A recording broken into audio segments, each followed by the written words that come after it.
ഇന്നത്തേത് ഒരു cooking video ആണ് കേട്ടോ. കായ് തോല് കൊണ്ട് ഒരു ഉപ്പേരി ഉണ്ടാക്കുന്നതാണേ. കോഴിക്കോട് ആയതുകൊണ്ട് തന്നെ ചിപ്സ് ഉണ്ടാക്കുന്ന കടയിൽ എവിടെ പോയാലും നമുക്ക് കായ്ത്തോല് ഫ്രീ ആയിട്ട് കിട്ടും കേട്ടോ. ഇതെനിക്ക് അങ്ങനെ നൈബർ കൊണ്ടു തന്നെയാണ്. നമുക്കിത് നന്നായിട്ട് കഴുകി വൃത്തിയാക്കിയിട്ട് നല്ല ഭാഗം മാത്രം എടുക്കാം. ഞാൻ ഇങ്ങനെ തുറന്നു നോക്കിയപ്പോൾ ഇതിൻ്റെ ഉള്ളിലൊക്കെ ഉറുമ്പ് കയറിയിരിക്കുന്നു. ഈ ഉറുമ്പിന് വേണ്ടാത്തതായിട്ട് ഒന്നുമില്ല. ആദ്യമൊക്കെ മധുരത്തിലായിരുന്നു കയറുക. ഇപ്പൊ നോക്കിക്കേ, പച്ച കായിന്റെ തോലിൽ വരെ കയറിയിരിക്കുക. സാധാരണ എല്ലാവരും കായിത്തോലും ചെറുപയറും ഇട്ടിട്ടാണ് ഉപ്പേരി വെക്കുക. അപ്പൊ ഞാൻ വിചാരിച്ചു എന്താ ഒരു മാറ്റത്തിന് മമ്പയർ ഇട്ട് നോക്കിയാലോ എന്ന്. അങ്ങനെ മമ്പയർ ഞാൻ വെള്ളത്തിലിട്ടിട്ടുണ്ട്. ഇങ്ങനെ തോലൊക്കെ മുറിച്ച് കഴിഞ്ഞപ്പോൾ ഇത്രയേ ഉള്ളൂ കേട്ടോ. ബാക്കിയൊക്കെ വേസ്റ്റ് ആയിരുന്നു. കുറച്ച് കറുത്ത ഭാഗങ്ങളൊക്കെ ഉള്ളതൊക്കെ കളഞ്ഞ് ഇങ്ങനെയാക്കി. ഇനി നമുക്കതിനെ ചെറുതായിട്ട് മുറിക്കാൻ. അതിന് വേണ്ടിയിട്ട് ഞാൻ ഇങ്ങനെ നീളത്തിൽ മുറിച്ചു. ഇനി എന്നിട്ട് അതിനെ നമുക്ക് ചെറിയതാക്കിയിട്ട് കഷ്ണം കഷ്ണമാക്കാം. കായ്ത്തോലിന് പ്രത്യേകിച്ച് സ്വാദൊന്നും ഇല്ലാത്തതുകൊണ്ട് നമ്മൾ അതിൻ്റെ കൂടെ എന്തെങ്കിലുമൊക്കെ ഇട്ടാലൊക്കെ സ്വാദ് വരുള്ളൂ. അപ്പോൾ ഇതിൻ്റെ കഷ്ണം തീരെ ചെറുതാക്കി മുറിച്ചിട്ടുണ്ടെങ്കിൽ കുറച്ചും കൂടി ഒരു സ്വാദ് ഉണ്ടാവും. അപ്പം ഇത്രയ്ക്ക് ചെറുതാക്കിയാണ് ഞാൻ മുറിച്ചത്. ഇനി അതിൽ ചെറുതാക്കാൻ എനിക്ക് ആവൂല. ഇത് മുറിക്കുന്നതിൻ്റെ കൂട്ടത്തിൽ എൻ്റെ ഒരു വിരലിൻ്റെ നഖത്തിൻ്റെ കഷ്ണവും പോയി കിട്ടി. കയ്യ് മുറിയാത്തത് തന്നെ ഭാഗ്യം. അതുകൊണ്ട് നമുക്ക് പണി വീണ്ടും തുടരാം. അങ്ങനെ എല്ലാം മുറിച്ച് ഞാൻ വെള്ളത്തിലിട്ട് ഇനി നമുക്ക് ഒന്നും കൂടി കഴുകി എന്നിട്ട് ഞാൻ കുക്കറിലേക്ക് ഇട്ടു കേട്ടോ. നമ്മളിപ്പോൾ കായിൻ്റെ തോലും ഈ മമ്പയറും കൂടി ഒരുമിച്ച് തന്നെയാണ് വേവിക്കാൻ പോകുന്നത്. അതും കുക്കറിൽ. എന്തായാലും മമ്പയർ വേവണമെങ്കിൽ കുക്കർ തന്നെ വേണമല്ലോ. ഇപ്പോൾ ഇതിൻ്റെ കൂടെ മഞ്ഞപ്പൊടിയും ഉപ്പും മാത്രമേ ഇടുന്നുള്ളേ. അത് കഴിഞ്ഞിട്ട് നമുക്ക് നല്ലൊരു വറവിടാം. അങ്ങനെ നമുക്ക് ഇതിനെ ടേസ്റ്റ് ആക്കി എടുക്കാം. ഇത്ര കഷ്ടപ്പെട്ടിട്ട് എന്തിനാ ഈ കായ്ത്തോല് കഴിക്കുന്നതെന്നൊന്നും ആരും വിചാരിക്കണ്ട കേട്ടോ. കായ്ത്തോലിൽ എന്തൊക്കെയോ പോഷക ഗുണങ്ങളൊക്കെ ഉണ്ട്. ഇതാ ഇങ്ങനെയുള്ള കുക്കർ നിങ്ങൾ കണ്ടില്ലല്ലോ. ഇതൊരു സ്പെഷ്യൽ എഡിഷൻ കുക്കറാണ് കേട്ടോ. വാലും തലയും പിടിയും ഒന്നുമില്ല, അങ്ങനത്തെ ഒരു സ്പെഷ്യൽ കുക്കറാണ്. ഇതെൻ്റെ കയ്യിൽ മാത്രമേ ഉണ്ടാവുള്ളൂ. അത് വേവുമ്പോഴത്തേക്ക് നമുക്ക് വറവിനാവശ്യമായ കുറച്ച് ഉള്ളി, വെളുത്തുള്ളി, മുളക്, കരിവേപ്പിലയൊക്കെ ഞാൻ റെഡിയാക്കി വെച്ചിട്ടുണ്ടേ. 3-4 വിസിലടുപ്പിച്ചു കേട്ടോ. മമ്പയർ നല്ലോണം വേവണ്ടേ. ഈ കുക്കറിൻ്റെ പ്രത്യേകത എന്താണെന്നുണ്ടെങ്കിൽ വിസിലൊക്കെ പോയി നല്ലോണം ചൂടാറിയാൽ മാത്രമേ തുറക്കാൻ പറ്റുള്ളൂ. അതുമല്ല, അത് എനിക്കും മാത്രമേ അത് തുറക്കാനും പറ്റുള്ളൂ.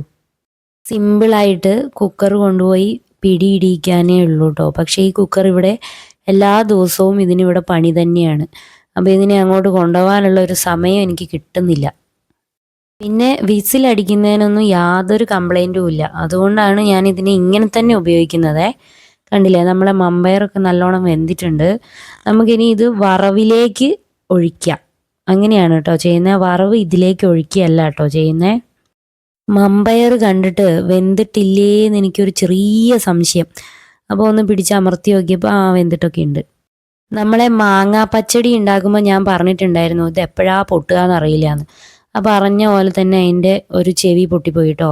നമുക്കിന്ന് ഈ മണ്ണിൻ്റെ ചട്ടി മതിയാവൂല. കുറച്ചധികം ഉള്ളത് കൊണ്ട് തന്നെ സ്റ്റീലിൻ്റെ തന്നെയാണ് കേട്ടോ വെച്ചത്. നേരത്തെ മുറിച്ച് വെച്ചിട്ടില്ലേ, അതൊക്കെ തന്നെയാണ് വറവിലിടുന്നത്.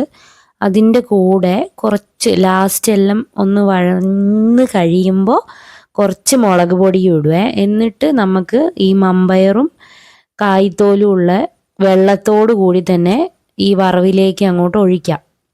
അത് വെള്ളമൊക്കെ വറ്റി വരുമ്പോഴത്തേക്ക് മുളക് പൊടിയൊക്കെ പിടിച്ച് നല്ല അടിപൊളി ഒരു ഉപ്പേരിയാകും കേട്ടോ. ഉപ്പേരിന്നോ തോരന്നോ അങ്ങനെ എന്ത് വേണമെങ്കിലും പറയാം കേട്ടോ. ഇങ്ങനെ ഉണ്ടാക്കുന്നതിലൊക്കെ തേങ്ങ ചതച്ചിടുന്നതിന് വേറൊരു സ്വാദ് തന്നെയാണേ. തേങ്ങയും പച്ചമുളക്, ഉള്ളി, വെളുത്തുള്ളി, കരിവേപ്പില, ഒരു നുള്ള് ജീരകവും ചേർത്തിട്ട് ചതച്ചിട്ട് നമ്മളെ വേവിച്ച് വെച്ചതിൻ്റെ ഉള്ളിലേക്കിട്ട് ഒന്ന് പൊത്തി വെച്ച് വെള്ളമൊക്കെ വറ്റി കഴിയുമ്പോൾ കുറച്ച് വെളിച്ചെണ്ണ തൂവിയിട്ട് അങ്ങനെയും ഉണ്ടാക്കും. പക്ഷേ ഇവിടെ ആർക്കും തേങ്ങ ഇട്ടിട്ട് ഉണ്ടാക്കുന്നത് ഇഷ്ടമല്ലാത്തത് കൊണ്ട്, പ്രത്യേകിച്ച് എനിക്ക്, അതുകൊണ്ടാണ് ഞാൻ ഇങ്ങനെ ഉണ്ടാക്കുന്നത്. ഇങ്ങനെയൊക്കെ ആരെങ്കിലും ഉണ്ടാക്കാറുണ്ടോ എന്ന് പോലും എനിക്കറിയില്ല കേട്ടോ. ഇത് എൻ്റെ ഒരു സ്റ്റൈലാണ്. ഇതൊക്കെ ഇത്ര ആയാൽ മതി. നമുക്കിതിലേക്ക് ഇനി ഒരു ഇത്തിരി മുളക് പൊടി ഇടാം. ഇത്ര മതി കേട്ടോ. ഇനി എന്നിട്ട് കൂടുതൽ കരിയാനൊന്നും ആക്കണ്ട. നമുക്ക് വേഗം തന്നെ ഒന്ന് ഇളക്കിയിട്ട് നമ്മളെ വേവിച്ച് വെച്ചത് ഇതിലേക്ക് ഒഴിക്കുക. വേവിച്ചതിൻ്റെ ഉള്ളിൽ കുറച്ചധികം വെള്ളം ഉണ്ടാവും. അത് വറ്റി വരണം ഇനി. ഇന്നത്തെ എൻ്റെ ഉച്ചഭക്ഷണം എന്തൊക്കെയാണെന്ന് വെച്ചിട്ടുണ്ടെങ്കിൽ ചോറ് മോരിൻ്റെ കൂട്ടാനാണ്, ചേനയും ചേമ്പും കൂടി ഇട്ടിട്ടുള്ള മോര് കൂട്ടാൻ, പിന്നെ ഇതാണ് ഉപ്പേരി, പിന്നെ പപ്പടവും മുളകും. നമ്മളിനി ഇതിനെ അധികം ഇങ്ങനെ ഇളക്കണ്ട, നമ്മളെ മമ്പയറൊക്കെ ചിലപ്പോൾ ഉടഞ്ഞു പോയാലോ. ഇതാ ഇത്രയും വെള്ളമുണ്ട് കേട്ടോ, അത് നല്ലോണം ഒന്ന് വറ്റി വരണം. അപ്പോഴേക്കും നമ്മളുടെ മുളക് പൊടിയൊക്കെ ഇതിലിങ്ങനെ പിടിച്ച് റെഡിയാവും. ഇപ്പോൾ കാണുമ്പം കുറച്ച് വേവാത്ത പോലെയൊക്കെ തോന്നുന്നുണ്ടാവും. ഞാൻ നിങ്ങൾക്കൊരു കാര്യം കാണിച്ചു തരാം. ഇതാണ് എൻ്റെ അമ്മ ചീനച്ചട്ടി, അതിൻ്റെ കുഞ്ഞു ചീനച്ചട്ടിയാണ് ഇത് കേട്ടോ. ഞങ്ങൾ എങ്ങനെയാണ് പറയുക, അമ്മയും കുട്ടിയുമാണ് എന്ന്. ഇത് അമ്മ, ഇത് അതിൻ്റെ കുട്ടി. ഉപ്പേരി ആവുന്ന സമയം കൊണ്ട് നമ്മളിങ്ങനെ വെറുതെ ഇവിടെ നിൽക്കണ്ടല്ലോ, നമുക്ക് പപ്പടവും മുളകും കൂടി കാച്ചി വെക്കാം. ശരിക്കും ആദ്യം പപ്പടവും മുളകും കാച്ചിയിട്ട് ആ ഇതിൽ തന്നെ, ആ പാത്രത്തിൽ തന്നെ നമുക്ക് ഉപ്പേരി ആക്കിയാൽ മതിയായിരുന്നു. അങ്ങനെയാകുമ്പോൾ എനിക്ക് 2 പാത്രം കഴുകേണ്ട പണിയില്ലായിരുന്നു. ഞാൻ അതത്ര അങ്ങോട്ട് ചിന്തിച്ചില്ല. ഫുഡ് കഴിക്കാനൊഴിച്ച് ബാക്കി ഉണ്ടാക്കാനും പാത്രം കഴുകാനൊക്കെ എനിക്ക് നല്ല മടിയാട്ടോ. പക്ഷേ ഭക്ഷണം നല്ലോണം കഴിക്കുകയും ചെയ്യുവേ. മുളകൊക്കെ ഇത്ര കരിഞ്ഞാൽ മതിയെന്ന് തോന്നുന്നു. അപ്പോഴത്തേക്ക് കണ്ടില്ലേ, കറക്റ്റ് സമയം. നമ്മൾ ഉപ്പേരിയൊക്കെ റെഡി ആയിട്ടുണ്ട്. കായ്ത്തോലൊക്കെ കിട്ടുകയാണെങ്കിൽ എല്ലാവരും ചെറുപയർ മാത്രമല്ല, അപ്പോൾ മമ്പയർ കൂട്ടിയിട്ടും ഉണ്ടാക്കി നോക്കാമെന്ന് ഇപ്പോൾ മനസ്സിലായില്ലേ. ഇങ്ങനെയാണോ നിങ്ങളൊക്കെ ഇതിൻ്റെ ഉപ്പേരി ഉണ്ടാക്കാറ്? ഏതായാലും ചൂടാറുന്നതിന് മുന്നേ ഞാൻ വേഗം പോയി ചോറ് കഴിക്കട്ടെ കേട്ടോ. അപ്പം ഇന്നത്തെ വീഡിയോ ഇത്രയേ ഉള്ളൂ. എൻ്റെതൊരു കുക്കിംഗ് ചാനലൊന്നും അല്ല കേട്ടോ, ഞാനിങ്ങനെ കുക്ക് ചെയ്യുന്നതിൻ്റെ വീഡിയോ ഇടുന്നേ ഉള്ളൂ.